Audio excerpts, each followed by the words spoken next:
So, what are some things when we talk about being easy to refer? So, one of the biggest mistakes I see this with CPA firms, particularly that start to get into the payroll space, is that when I ask them who their target client is, it's, oh, anybody and everybody. Oh, we'll just do, whether it's a restaurant, a dental practice, a tech firm, a construction company. They're wide open for business. 2 employees, 200 employees. We'll do anything.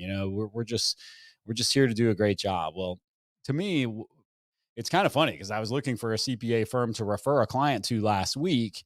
And immediately I started categorizing, well, this company's really good with dental practices and this type of firm. This one is really good with more of the tech companies because they know those tax credits. This one is really good. And I just remember categorically skipping over one in my mind because they were one of these we do anybody and everybody firms.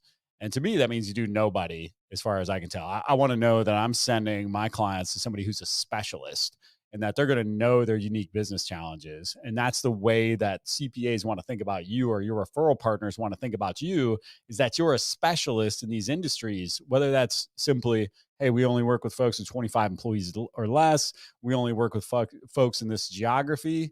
Uh, Hopefully I don't get canceled there. I guess I kind of accidentally cussed there, but you've got to have some sort of target addressable market that you can come to folks and say, we work with professional services companies, typically with between 10 and 49 employees, mostly headquartered here in Columbia, South Carolina. This includes dental practices, legal practices, financial service companies, tech companies, and IT companies. And that's our real sweet spot, our real bread and butter. Tends to be they're coming off of a national provider. They've been jaded with the service and they're looking for something more local where they can get more hands-on service. Now that gives them a clean snapshot of opportunities that might fit us. I didn't say anybody and everybody, and then they'll start to ask, well, what about this? It's like, we'll work with it, but they might not be the best fit for what we do.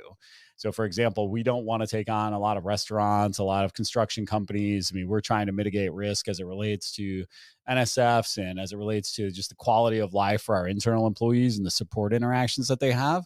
So we don't go out and promote that. But conversely, if I did, it'd be the first thing I talked about so that I made myself easier to